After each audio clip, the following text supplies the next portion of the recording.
आज जो supreme court के सामने फौजी अदालतों वाला केस है, उसके अंदर कुछ जजेस के बड़े अहम सवालात हैं। वो पूछते हैं कि मौजूदा केस में किसी पर फौज को काम से रोकने पर उकसाने का इल्ज़ाम है।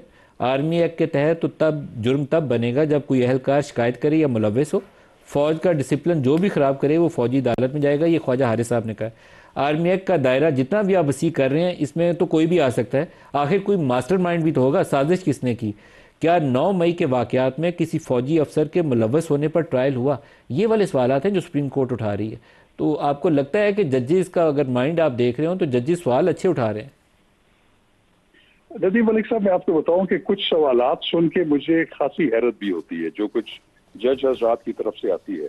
मसलन मैंने एक जज साहिबा का एक जो है वो कमेंट या सवाल जो है वो उन्होंने ये किया कि कि मुझे ये पता चला है या मेरे इल्म में ये बात है कि जो कोर्ट मार्शल प्रोसीडिंग्स होती है उसमें ट्रायल किसी और के सामने होता है, केस कोई और सुनता है, लेकिन कमांडिंग ऑफिसर जो है वो उस पर फैसला लिखता है जिसने केस ही नहीं सुना हुआ।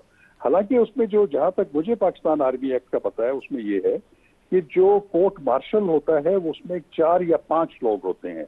एक उसमें प्रेसिडेंट होता है जो कि इस सूरत में शायद वो लेफ्टिनेंट कर्नल है। उसके साथ एक जैक ब्रांच का कोई ऑफिसर, वो कर्नल या मेजर, वो भी बैठा होता है। वो उसकी मुआवनत करता है कानूनी चीजों के ऊपर। इसी तरह इसके 2 या 3 और मेंबर्स भी होते हैं कोर्ट मार्शल के। लेकिन ये सवाल के वो कमांडिंग ऑफिसर जो है वो जो कि कोर्ट में बैठा नहीं हुआ है वो फैसला करता है, ये बिल्कुल एक इररेलेवेंट सवाल है। ऐसा है नहीं है, क्योंकि फैसला बहरहाल जो जो जो प्रिजाइड कर रहा होता है, जो प्रेसिडेंट होता है कोर्ट मार्शल का, वो किसी सर, यूनिट का लेकिन कमांडिंग अफसर ये होता है। दो सवाल तो वजनी है जी। क्या 9 मई के वाकयात में किसी फौजी अफसर के मुलव्वस होने पर ट्रायल हुआ? 9 मई को कैसे लोग बगैर हथियारों के कोर्ट मार्डर हाउस में पहुंच गए? लोगों का कोर्ट मार्डर हाउस के अंदर जाना तो सिक्योरिटी लैब्स है। ये जो दोनों तीनों बातें हैं, पहला जो कि फौजी अफसर किसी को 9 मई में सजा हुई, ये वजनी सवालात हैं। इसका जवाब तो ख्वाजा नहीं, हारिस ने। बिल्कुल वजनी सवाल आते हैं। लेकिन नदीम मलिक साहब, मैं आपको एक बात बताऊं, मैं चूंकि कानून का तालिब इल्म हूं, मेरा जाती ख्याल ये है कि जो ज्यादातर आप ऑब्जर्वेशन या ज्यादा सवालात करना इस तरह का, वो किसी भी तरह से मैं समझता हूं कि वो मुनासिब नहीं होता, कि उससे लोग फिर ये राय कायम करते हैं कि फलां जज साहब जो है वो शायद इस मुकदमे में क्या फैसला करने वाले हैं, मुतवक्को क्या फैसला सर, कर सकते हैं। सवालात तो उन्हें तो करने मेरा ख्याल, चाहिए ताकि उनका जहन खुल जाए। कानून क्या नहीं, कहता है, सवाल कानून जरूर का करें, स्कोप है लेकिन भी है या नहीं है, वो पूछेंगे तो अभी जैसे जहन मैंने खुलेगा उनका।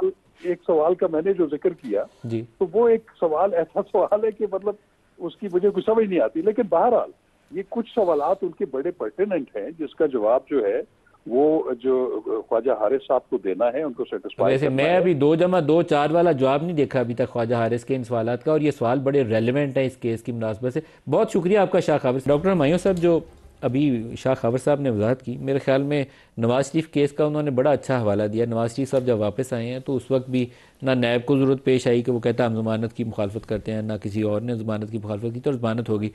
आपके मामले में इमरान खान के लिए भी यही तरीकाकार अपनाया जा सकता है? देखिए, मैं आपको एक बात बताता हूँ, 2-3 चीज़ें हुई हैं। इमरान खान को बेल मिल गई थी, इमरान खान आज़ाद हो गया था, लेकिन उसी दिन शाम को 4 घंटे बाद एक और केस बना के उनको फिर कर दिया। बिल्कुल इसी तरीके से जैसे एक एक शख्स जिसको जो अदालत उनको रिलीज़ करती थी, मतलब उनको रिहा करती थी, केस ख़त्म करती थी, 3 MPO के तहत उनको एक एक बार नहीं 10-10 बार उनको वापस किया गया है। मैं आपको एक और बात लेकिन अभी बताता हूँ। तरीका आपके लिए यही लगेगा, आई थिंक साइफर केस था जिसमें इमरान की जमानत थी और एग्जैक्टली हुकूमत ने उसको अपोज नहीं किया। नहीं, लेकिन हुकूमत दूसरे नहीं केस में नहीं बुक नहीं कर नहीं, लिए गए। हुकूमत ने उसको अपोज नहीं, वो दूसरे उन्होंने केस में जज बुक ने कर वो लिए गए। खत्म कर दिया था। हुकूमत तो अपोज कर रही थी, जज ने कह दिया कि इसमें कुछ नहीं है, कुछ नहीं। लेकिन जो ही वो हुआ उसमें उन्होंने उनको निकलने नहीं दिया। 4 दूसरे घंटे केस में बाद बुक कर लिया। एक और नया केस उसी दिन शाम को बनाया और उसके अंदर उनको वो किया नहीं, लेकिन किसी। अगर आप मुज़ाकरात करेंगे तो ये रास्ता एक एग्जैक्टली कानूनी मैं तौर आपको एक पर बात एक बताता हूँ, ऑप्शन देखिए मौजूद ना, है कि देखिए केसेस मैं अदालत आपको में एक जाएं, बात बताता हूँ। जज साहब जमानत के ऊपर दरखास्त सुनते हैं, हुकूमत मुखालफत नहीं करती तो जमानत हो नदीम जाएगी। साहब, मैं आपको बता, जब आप सीबीएम की बात करते हैं ना, आज सबसे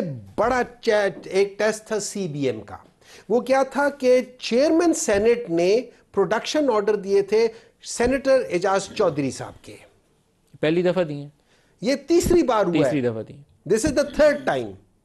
ठीक है, पंजाब गवर्नमेंट ने इनकार कर दिया उनको रिलीज करने से, यहां लाने बड़ा से। गलत काम किया पंजाब गवर्नमेंट ने। क्यों इनकार किया उन्होंने? उन्होंने कहा है कि he is a high profile case, इनको हम नहीं आने दे सकते, हम इनकी वो क्या कह सकते हैं सिक्योरिटी में हम लैप्स, हमारे पास इतनी वो नहीं है कि हम इनको सिक्योर कर सके। This is what they have said. Now just imagine, और अभी इससे पहले बात हो रही थी और आबिद शेर अली साहब ने भी कहा है कि अगर तो चेयरमैन सेनेट ने ये कहा हुआ है और इस तरह हुआ तो ये गलत है। देखिए ये एक अच्छा टाइम था, आप सीबीएम करें। जब आप इस किस्म के काम करेंगे क्या सीबीएम होगा। नंबर 2, अभी पलवाशा साहिबा बात कर रही थी कि एक खास डेट के टाइम है, मेरे लिहाज से ये वेट कर रहे 17 जनवरी की। 17 जनवरी की क्यों कर रहे हैं, उसमें कमीशन बैठेगा। ये पहला कमीशन है जिसमें प्यूनी जज को नहीं बैठने दिया जा रहा। ये पहली बार है कि प्यूनी जज उस कमीशन का हिस्सा नहीं होगा, हमेशा से वो होते थे। और उसमें क्या होगा, उसमें एक्स्ट्रा जजेस आएंगे। उन एक्स्ट्रा जजेस में से ज्यादातर लोग जो है ऑफ कोर्स वो गवर्नमेंट की ज्यादा तादाद है, वो लोग अपने लिहाज से चुन लेंगे। फिर जो केस यहां नीचे से उठकर वो जाएगा उसको आप मैनेज कर लेंगे। We are now managing things. Abid Sher Ali, आज अगर इनका सेनेट वाला मामला ही हो जाता तो आई थिंक उनके लिए एक अच्छी शुरुआत हो जाती। आपने क्यों इस मामले में रुकावट डाली? मल साहब वो मैं एक मिनट लूँगा। जो ये डॉक्टर साहब गुफ्तगू करते हैं ना जजेस के ऊपर, बुछाड़ करते हैं कि ये हुकूमत के जज हैं, तो फिर जो आपके वो जजेस थे जो कहते थे गुड टू सी यू, तब बंदयाल साहब वो कौन थे? वो जो बाबा डैम था साकिब निसार वो कौन था? एजाजुल एहसन कौन था?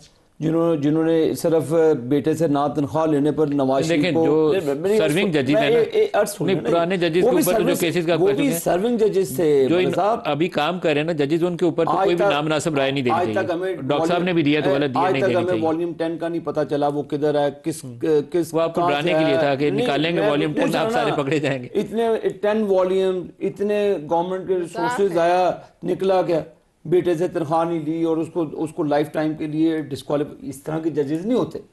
जजेस पर आप इल्ज़ाम तराशी करेंगे, यही मसला है पीटीआई का।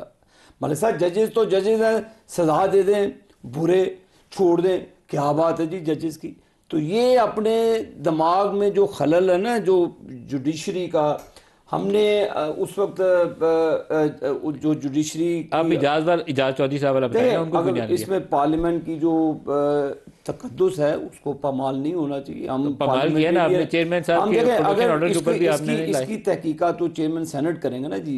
अगर कस्टोडियन चेयरमैन सेनेट है वो एक्वायर कर सकते हैं। अगर कस्टोडियन हाउस का ऑर्डर देता है प्रोडक्शन ऑर्डर, तो शहबाज शरीफ साहब को जब पकड़ा हुआ था तो उस वक्त प्रोडक्शन ऑर्डर जारी होते थे तो शहबाज साहब आते थे ना, उसमें प्रोड्यूस होना चाहिए। मैं तो देखा जी, मैं एक तालिब इल्म हूँ, मैं असेंबली का रुकन भी रह चुका हूँ अल्हम्दुलिल्लाह। मैं कभी भी इस तरह की बात नहीं करूँगा। अगर प्रोडक्शन ऑर्डर हाउस के चेयरमैन ने जारी किए, ऑनर होना चाहिए। उस वक्त नेशनल असेंबली के स्पीकर होते थे यूसर रजा गिलानी, बेनज़ीर के दौर में बेनज़ीर ने मना किया था। इन्होंने प्रोडक्शन ऑर्डर जारी किए जिसमें मेरे वाले चौधरी शेर अली साहब, शेर रशीद और भी लोगों को हाउस के अंदर प्रोड्यूस किया गया। तो ये मेरा ख्याल एक प्रैक्टिस है। तो ये सीबीएम कौन से ऐसे हैं जो डूएबल हैं? कुछ तो शुरुआत करनी पड़ेगी ना, ऐसे सिर्फ एक दूसरे की तरफ देख के अगर आंखें निकालते रहेंगे तो जिस दिन फैसला हुआ है आंखें निकालते रहें, जो होना है वो हो जाएगा। अगर कोई फैसला हो गया फिर वही बात बेशक गोलाबारी जहाँ से आपने शुरू किया था कि पहली बात ही आखिरी तो सच यही है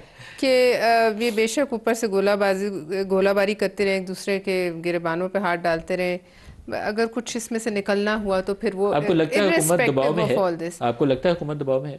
देखिए सूली तौर पे तो हुकूमत का मुझे अभी इल्म नहीं, कोई ऐसा दबाव नज़र तो मुझे नहीं आता है। मैं बिल्कुल न्यूट्रल होके कोई स्पीकर ने शुरुआत मोहब्बत में तो नहीं की, तर्जुमान नहीं हूँ, लेकिन मैं हम एलाइज हैं। हमें मुझे तो बज़ाहिर क्या तब्दील हुआ है, मतलब इनके जो जितने भी 26 तारीख तक जो भी इन्होंने कॉल्स दी वो कामयाब तो ना हुई।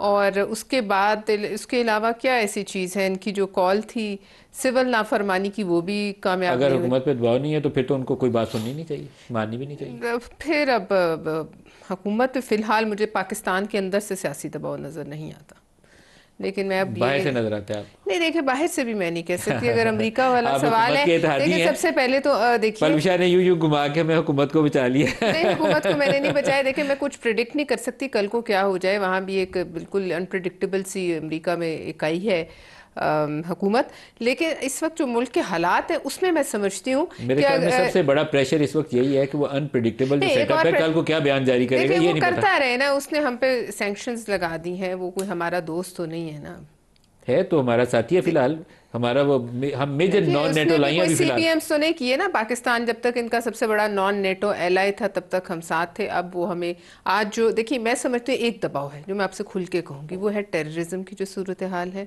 हमारे दो सूबों में, जो सूरत हाल है वो ख़तरनाक है। उसके अलावा जो हम देख रहे हैं हमारी अफगानिस्तान से जो मामला तय नहीं हो रहे, वो एक बड़ा इशू है। फिर आपने देखा आज इंडिया ने आज जो बयानबाजी की है उनके आर्मी चीफ ने की है, उनकी वो राजनाथ सिंह ने की है कि पाकिस्तानी कश्मीर जब तक हमारे साथ शामिल नहीं होता, वो देखते हैं कि जब मामलात अफगानिस्तान के साथ वो करीब होना चाहते हैं, वही तालिबान जो उनको खटकते थे अब वो उनके साथ मिल रहे हैं। तो ये इंटरनेशनली जो हमारे खिलाफ थोड़ी ये गेम्स हो रही हैं, इस पर हमें दबाव महसूस होना भी चाहिए। तालिबान की मोहब्बत में मुब्तला होकर जो कुछ हमने वहां से पा लिया, अब अमेरिका वो इंडिया वाले भी पालें वहां से। बिल्कुल ऐसा ही है, लेकिन पूरे मुल्क में हमने क्लाशनकोव और सारा ड्रग्स ले, ये जरूर इश्यूज हैं जिन पर वाकई किसी भी हुकूमत को दबाव महसूस